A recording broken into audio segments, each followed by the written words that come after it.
in interesting times. This week's stories. The Iglesia Ni Cristo's aid to humanity continues and reaches out to Molokai Island residents. A Maryland community undergoes civilian response to active shooter events training and learns to avoid, deny, and defend. Individuals across the country react to President Trump's threat to close the US-Mexico border. NAB 2019 powers broadcaster goals.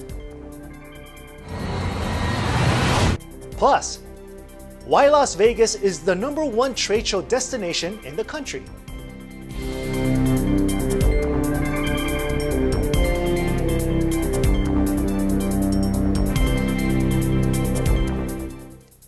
Hello everyone, I'm Alan Baso-Yahe bringing you stories from around the globe.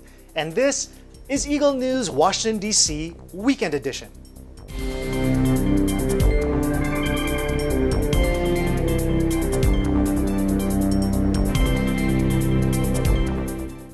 The Iglesia Ni Cristo's Aid to Humanity effort continues and recently has reached out to a community on Molokai Island.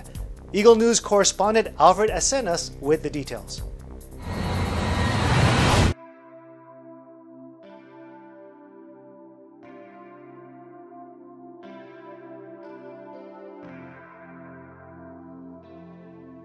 The island of Molokai is located between southeast of Oahu and west of Maui. Being the 5th largest island in the Aloha State, Molokai is more than twice the size of Staten Island, New York, or about the size of Guam. But with a population of just slightly above 7,000, Molokai is often described as the most Hawaiian of all islands because of its predominantly agricultural and natural environments. Molokai is a friendly isle, and people are really very nice when you meet them, and that's why I love to stay over here. Molokai is a peaceful place, and there's no traffic lights. While there may be positive features about Molokai Island, there are some notable drawbacks as well. Residents here have to greatly depend on Oahu and other places outside to sustain their lives and livelihoods. Prices of commodities are high because, of course, they ship it over here and it costs more. Prices of gasoline are high. We just have to deal with it because we have no choice. The commodities are coming in through barge like that, so we just have to live our life, but it's a peaceful life. I like it here. Given their situation, the Iglesia Ni Cristo or Church of Christ in Hawaii conducted its most recent aid to humanity in the Friendly Isle. INC members and officials coming from Oahu and even Maui gathered at the Molokai Community Health Center in Kaunakakai, the island's largest town. Afterwards, guests were treated with fellowship and later received free gift bags containing personal and other relief goods. Other church members offered brand new reading glasses for free. The event here was also in conjunction with the church's other outreach missions in various locations worldwide. Our Almighty God, through the church administration, has a deep concern for mankind. And that's what the church administration also, through the leadership of Brother Eduardo V. Manalo, keeps on upholding the teaching of the Bible to love our fellow men, to love our other people. That's why we're trying to reach out to different people, especially those that are in need. We're not saying that personally we're rich, but we would like to extend whatever help we could to those less fortunate people, because that's how we show our love and concern for them.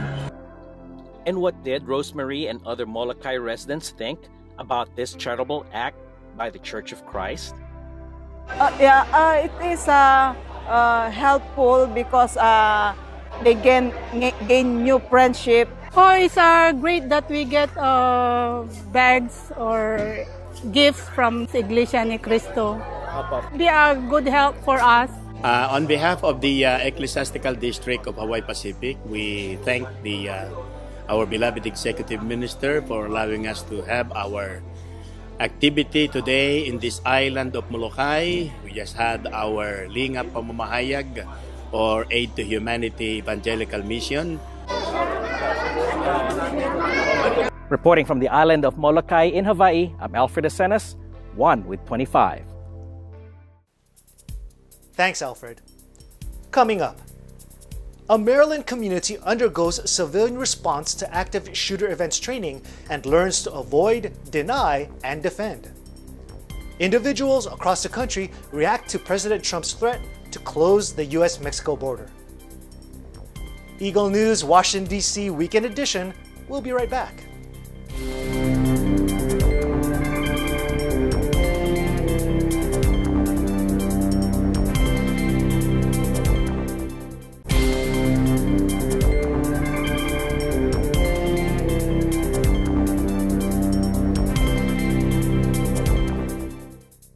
Welcome back. You are watching Eagle News Washington, D.C. Weekend Edition.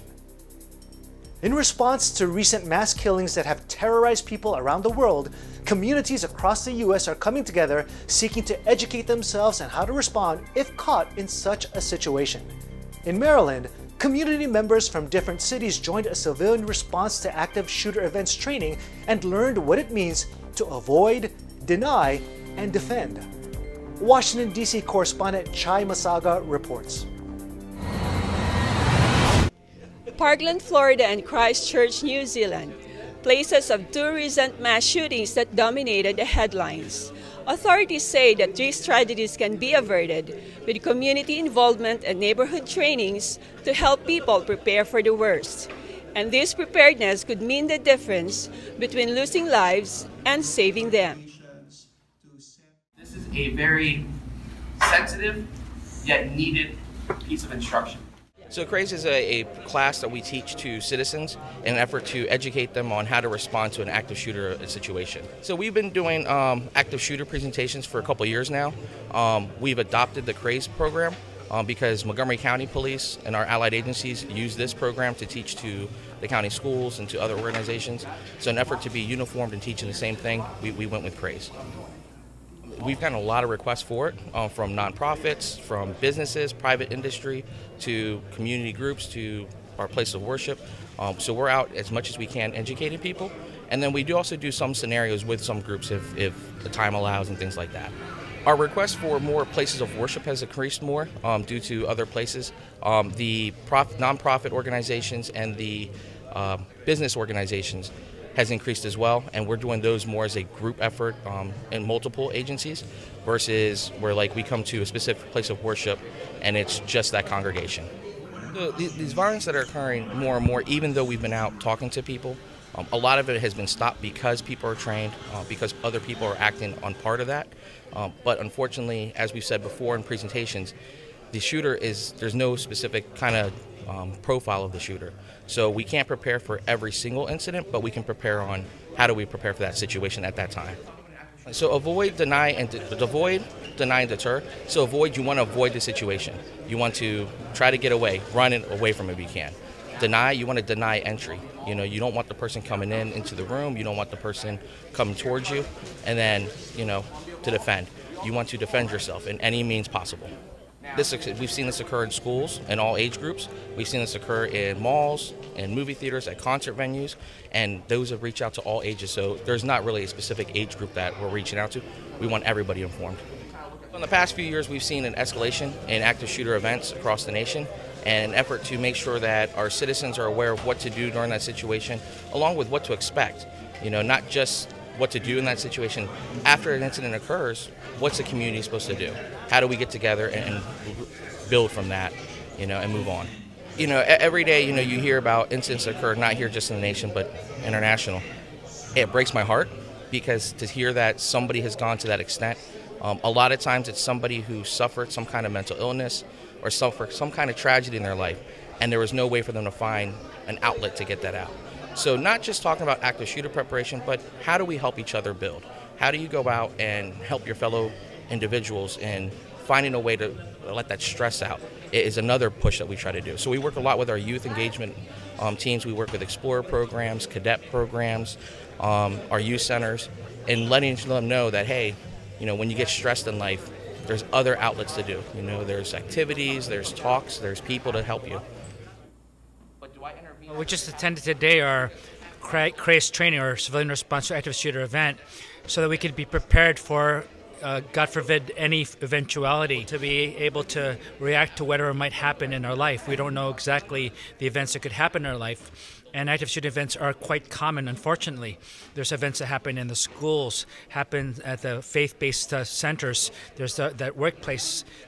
There's no place that's safe anymore, no safe zone. And so it's making us more concerned about maybe training ourselves in self-defense more, spending more time in discussing what to do in case there's an active shooter or other situation. Wherever we are, we have to discuss what kind of thing we have to do in that moment. For example, if we're in a restaurant, we have to discuss with our family the escape routes. Those things are something I didn't really think about, but this type of seminar made me aware that yes, we have to have that kind of discussion. We have to have a plan in case something happens, whether it's an earthquake or a disaster, active shooter event. It's always good to plan. Today's session, I learned how to respond to an active shooter event. This involves what to do when a shooter comes in, and I learned to do three things. That is to avoid, deny, and defend. These things we don't normally encounter. We don't see this happening to us, but we hear it in the news. We see it happening all over us. Unless it happens to us, sometimes we think that, what are we going to do? So having the knowledge, having the opportunity to learn something like this today, it's definitely very helpful for us to be prepared when something does happen to us.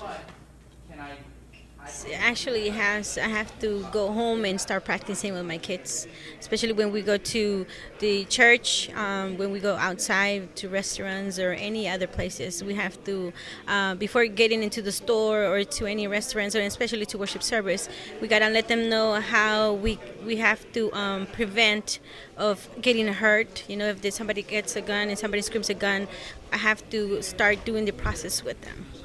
To call 911. Because that's the first of what the police recommended to do, and try to protect yourself and protect the rest of them. Well, what I learned today was about keeping yourself safe during an active shooter situation. It was very informative. I liked how he went through specific scenarios and why it was important to first keep yourself away from the danger and then to address the danger in any way you can, because of course keeping yourself safe is the #1 priority. This seminar was very timely. Of course nowadays we're getting a lot more news on shootings, especially in schools. There is a lot of media coverage of a lot of people who have mental illnesses who specifically target schools. So I think it's fitting that as somebody who is currently a student in high school, this seminar was very fitting. As a leader in this youth group in the church, what we want to do is, of course, we want to enrich their lives, but a part of that is keeping them safe. So we want them to be able to protect themselves in the case that they're ever in danger. And of course, that's part of our care as leaders of this youth group. Of course, there's no way to be completely prepared in one of these situations. Of course, you're going to panic. I would be very terrified to be in this type of situation, but I feel more at ease, at least. I have more of an idea on what to do in this type of situation. If you ever have the misfortune to be in an active shooter event, the recent mass killings have proven that hatred can be lethal, but the number of victims could have been less if more were aware and knew how to react in such fearful situations. And so the communities are now coming together to equip themselves with knowledge and training to defend not only themselves and their loved ones, but also their neighbors. Chai Masaga for Eagle News, Gaithersburg, Maryland, 1/25. Thanks, Chai. Individuals across the country share with Eagle News how they feel about the president's threat to close the U.S.-Mexico border. Some say it's valid, while some say otherwise. Take a look. I'm really worried that the price of avocados is going to go up. You know, a lot of avocados are sourced from Mexico, as are a lot of other fruits and vegetables. And, you know, things are getting so expensive already. How can we really afford to pay so much more for them? But it's such a healthy part of your diet that, you know, it leaves you no choice but to pay more. You know, so that's one concern. And then, of course, you're concerned about, well, the families living in such horrendous conditions and that they're going to have to keep living in horrendous conditions. But, you know, for the personal impact of myself, I am really concerned about the fruit and vegetables sources. It upsets me because it is an empty threat. I mean, I don't think it's going to solve any issue. I think, again, things should be solved at a congressional level, and if they can't come to an agreement, I don't think empty threats should be made. I do think that it will slow the economy down too. People won't be able to cross the border and trade, and businesses will be affected. And I don't think it's just going to solve the issue in general. I mean, threatening to shut parts of the border down doesn't solve any problem. It just makes things worse. In my opinion, President Trump is trying to ensure the security of the people of the United States of America. The key word here is illegal. There's a clear process in place for people from other countries to come to the USA. When it comes to Donald Trump, I believe that he's not trying to stop immigration, but control the immigration coming into our country by stopping the illegal aspect of it and forcing everybody to come here legally. In retrospect, on the Mexican president's side, yes, everybody has the right to find employment and happiness of life. However, they need to, as a government, need to come up with a solution themselves within their country. Similar to what they do in the Philippines with the overseas workers. They actually have programs for them. I think it's stupid. If there were definite facts about it, then maybe, but I haven't seen absolute facts. I mean, we shouldn't be building a wall. We could at least make the border a little bit more sturdy, but we don't need a wall and have better border control.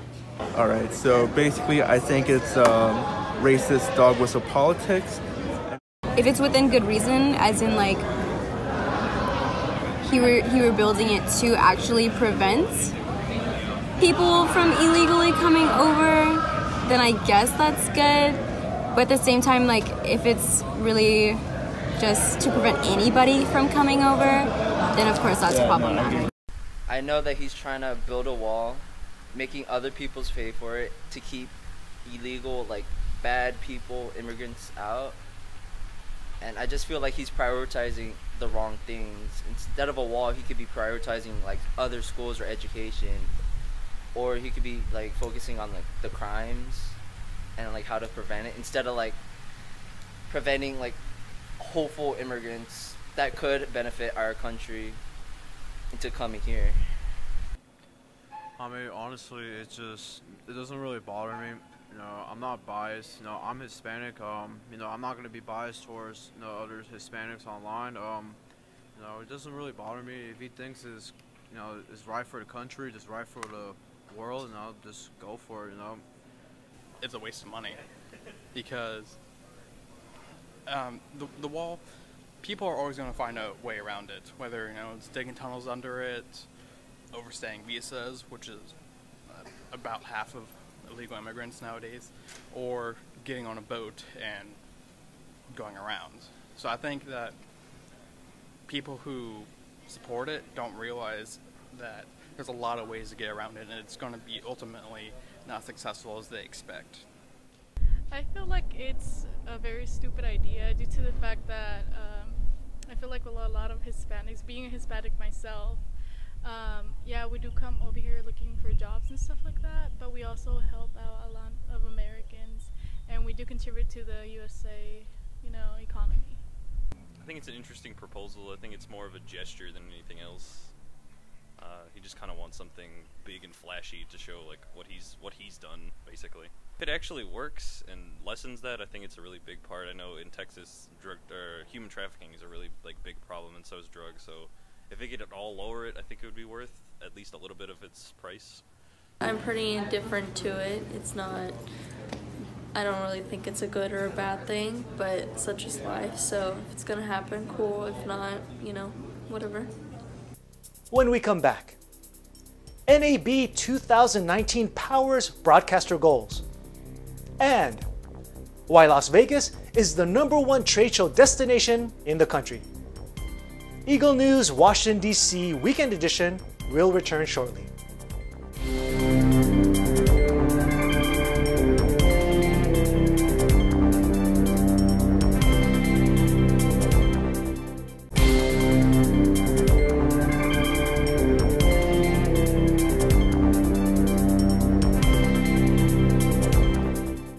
This is Eagle News Washington, D.C. Weekend Edition. I'm Alan Basoyahe. Eagle News joined thousands of broadcast enthusiasts at NAB 2019, where the latest in cutting-edge technology powers broadcaster goals. Anna Kui with the details. It's NAB 2019 happening here at the Las Vegas Convention Center. There's so much to do and see here that most attendees focus on only one part of the event. See all the new cool camera gear that I love and meet a bunch of people that I've seen online finally in person. The goal for coming is mostly just getting to check out the new products that are coming. Myself and the Think Media team, we have a couple goals. The first one is actually to create content, and then the second thing is connecting with people. It's not just about creating and editing video for broadcasting on whichever platforms that are available these days. This year, we continue to see artificial intelligence and augmented or virtual reality being utilized in broadcast and media. Look forward to bringing you the brand new news experiences. So I'm not saying Mr. Zheng Zhao was difficult, but they created a digital replica of him. And if you look at him side by side from a distance, you can't tell the difference. So this is an artificial created version of Mr. Zhao.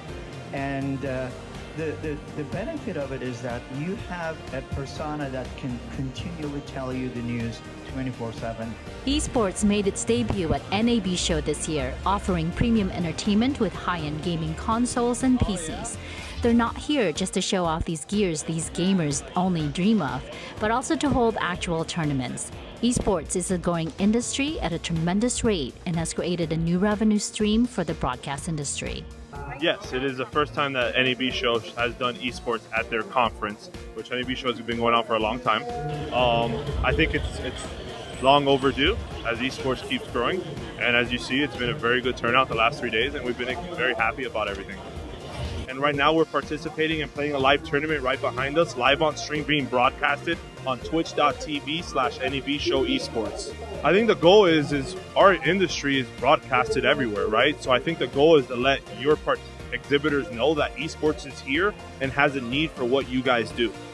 So much is addressed here at NAB that it's hard to say which sectors bring in the biggest crowds. But these attendees definitely have a way to make the best of their experience, and others express their appreciation on how important it is for their business. So, mobile at NAB used to mean the big trucks that you see outside. So we decided to redefine it this year with our Mobile Filmmakers Pavilion, which is all about being able to do film anywhere you are, any camera you have, without technology all around you. And so it's an important change at NAB to look at filmmaking for any person, not just the professional who needs the largest equipment or has the biggest budget. With $20, you can now do professional video editing. So many cool, unique, interesting companies here. I can't help but thinking that I'll meet somebody that, if they don't become a client, at least they'll be someone that's worth knowing from a professional capacity. Man, NAB is always one of my favorite events because you get to meet some amazing people, see some amazing cameras, lighting, all the new things that are happening in our industry, and really get a vision of the future, as well as learn a lot of cool things too. It's just a cool event for learning how to use cameras, some workshops, and so every single year it helps us in our business and helps us kind of look ahead and think about what we're going to do next. Now you can still watch our live coverage at Eaglenewslive.com. From NAB 2019, I'm Anna Kui, and I'm one with 25. Thanks, Anna. For the past 25 years, Las Vegas has topped the list of the country's trade show destinations. Eagle News spoke with some convention attendees why they frequent the city for trade events like NAB. Lani Valdecantos with the story. Here in the midst of convention excitement, Las Vegas is named the #1 trade show destination. Do you know why? The top 3 trade shows are held right here at the Las Vegas Convention Center, just like NAB. Las Vegas welcomed 42.1 million visitors in 2018. Of those, more than 6.5 million were business travelers for the nearly 24,000 meetings hosted annually. We are thrilled to be the top trade show destination, 25 years in a row with Trade Show News Network. And I think it once again just shows the resiliency of the destination, as well as the innovation of the destination, the reinvention of the destination. It continues to attract business customers to it. And a lot of that goes to the hotels, the stakeholders, the partners, helping us create what is really a top business destination. What defines the coveted spot of the top trade show destination? It's all about the square footage. With more than 11.5 million square feet of exhibit space, ranging in size from 10 to more than 150,000 attendees, Las Vegas can accommodate groups of varying sizes and budgets. The size of this convention center, I want a little Segway that'll drive. They need a monorail just for this convention center to take me from the South Hall to the North Hall, because my legs are jelly and I'm not done yet. An overwhelming amount of companies and brands and products are here to see, and you really see everything all in one place. With airport travel in close proximity, just 2 miles away, trade show delegates spend more time on the show floor for an average of 11 hours. It's incredibly convenient. The airport is right next door. You have hotels and eating, and because it's a tourist destination, it's so easy to come and affordably come because you're able to have all these different options. We were able to just park super easy, walk over, grab a registration, really smooth process. We were able to do it really quickly. Las Vegas because I think it's the largest one. Usually around like 100 to 150,000 people come out. And Vegas is my hometown, so it's real easy. A lot of people fly in from all over the world, and they get hotels and things like that. And we drive 10 minutes and just park in parking, and we're here. So it's pretty cool. It's really convenient. There's a lot to do. I mean, you're never bored, you know. The city has a ton to do, so. To stay competitive and keep the #1 spot, Las Vegas Convention and Visitors Authority is planning even bigger and better things. We are adding 3 million additional square feet over the next 5 years. Look what we have already done with the expansion of the Las Vegas Convention Center, which is underway. From NAB 2019, from the trade show destination right here in Las Vegas, I'm Lonnie Valdecantos, 1 with 25. Thanks, Lonnie. That is today's Eagle News Washington, D.C. Weekend Edition. Join us again next week for stories from our bureaus across the nation and around the globe. Visit our websites at Eaglenews.PH and EagleNewsLive.com. Like us on Facebook. Follow us on Twitter at Twitter.com/EagleNewsPH. Thank you for watching. I'm Alan Basiaje. I am 1 with 25.